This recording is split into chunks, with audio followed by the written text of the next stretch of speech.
Hello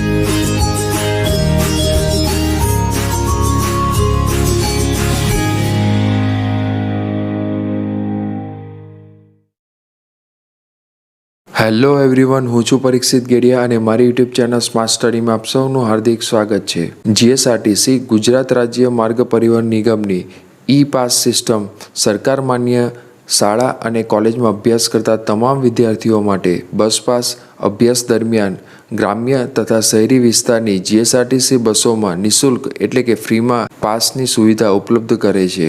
બસ pass મેળવવા માટેની પ્રક્રિયા સંપૂર્ણ ઓનલાઈન થઈ ગઈ છે। આજે આપણે આ વિડીયોમાં બસ પાસ મેળવવા માટે ઓનલાઈન ફોર્મ કેવી રીતે ભરવું તે સ્ટેપ બાય સ્ટેપ સમજીશું। સૌપ્રથમ ગૂગલ સર્ચ બોક્સમાં જીએસઆરટીસી ઈ પાસ સિસ્ટમ લખીને સર્ચ કરો। ત્યારબાદ આ વેબસાઇટ પર ક્લિક કરો। હવે સ્ટુડન્ટ પાસ સિસ્ટમ પર ક્લિક કરો। જો તમે સ્કૂલમાં ધોરણ 1 થી 12માં અભ્યાસ કરતા હોય તો સ્ટાન્ડર્ડ 1 to 12 ઓપ્શન પર ક્લિક કરો। જો તમે ITI engineering, medical, graduation, post ગ્રેજ્યુએશનમાં અભ્યાસ કરતા હોય તો અધર પર ક્લિક કરો। જો તમે અગાઉ ઓનલાઈન ઈ પાસ કઢાવેલ હોય અને તે રિન્યૂ કરવા માંગતા હોય તો પાસ રિન્યુઅલ રિક્વેસ્ટ ઓપ્શનમાં જઈ તમારો આઈ કાર્ડ નંબર અને જન્મ તારીખ દાખલ કરી સર્ચ પર ક્લિક કરો અને ત્યારબાદ માંગેલ વિગતો ભરી તમારો પાસ રિન્યૂ કરાવો। હવે વાત કરીએ નવો પાસ કઢાવવાની, તો ન્યૂ પાસ રિક્વેસ્ટ ઓપ્શનમાં જઈ ન્યૂ પર ક્લિક કરો। હવે અહીં માંગેલ તમામ વિગતો ધ્યાનપૂર્વક ભરવાની રહેશે। જો કોઈ વિગત ભરવામાં ખબર ના પડે તો તમારા સરને પૂછી લેવું અથવા કમેન્ટ બોક્સમાં લખીને મને પણ પૂછી શકો છો। હવે ફોર્મ કેવી રીતે ભરવું તે આપણે સ્ટેપ બાય સ્ટેપ સમજી લઈએ। સૌપ્રથમ અહીં તમારું પૂરું નામ લખો, તમારી જન્મ તારીખ લખો, તમારું જેન્ડર સિલેક્ટ કરો, હાલમાં તમે જે કોર્સ કરતા હોય તે કોર્સ સિલેક્ટ કરો। ફોર એક્ઝામ્પલ, જો તમે આઈટીઆઈમાં અભ્યાસ કરો છો તો આઈટીઆઈ સિલેક્ટ કરો। તમારું આઈટીઆઈનું નામ લખો, આઈટીઆઈનું સરનામું ઓટોમેટિક આવી જશે। તમારી જાતિ સિલેક્ટ કરો, અહીં તમારું કાયમી સરનામું લખો। જો તમારું હાલનું સરનામું એ જ કાયમી સરનામું હોય તો ચેકબોક્સ પર ક્લિક કરો।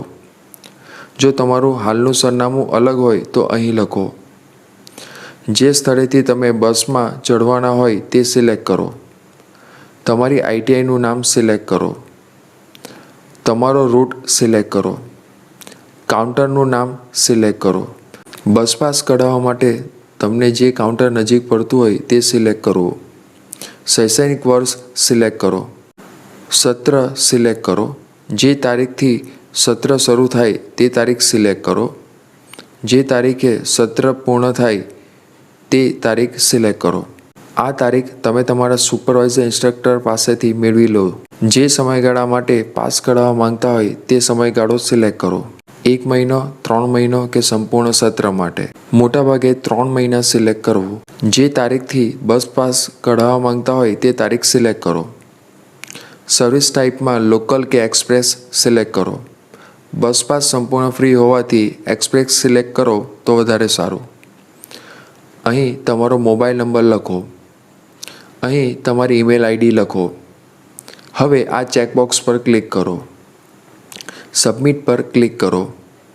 તમારી અરજી સફળતાપૂર્વક સબમિટ થઈ ગઈ છે। આ એપ્લિકેશન નંબર નોંધી લો। હવે અહીં તમારી જન્મ તારીખ લખો અને અહીં કેપ્ચા રી-એન્ટર કરો। ત્યારબાદ ડાઉનલોડ એપ્લિકેશન ફોર્મ પર ક્લિક કરો। તમારું એપ્લિકેશન ફોર્મ તમે જોઈ શકો છો। હવે આ ફોર્મની પ્રિન્ટ કઢાવવા માટે નીચે આપેલ પ્રિન્ટ ઓપ્શન પર ક્લિક કરો। આ એપ્લિકેશન ફોર્મની પ્રિન્ટ કઢાવી નાખો। ત્યારબાદ અહીં તમારા પાસપોર્ટ સાઇઝના 2 ફોટા ચોંટાડી દો। અહીં તમારી સહી કરો।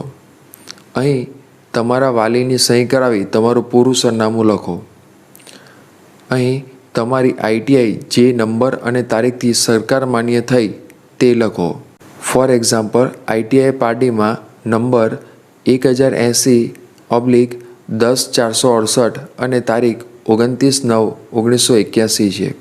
તેવી જ રીતે તમારી આઈટીઆઈમાં પણ આ મુજબ નંબર અને તારીખ હશે જે તમારા સુપરવાઇઝર ઇન્સ્ટ્રક્ટર પાસેથી મેળવી લેવું। ત્યારબાદ અહીં તમારે તમારી શિફ્ટના ફોરમેન ઇન્સ્ટ્રક્ટર પાસે સહી સિક્કા કરાવી આચાર્યની સાઇન કરાવવાની રહેશે।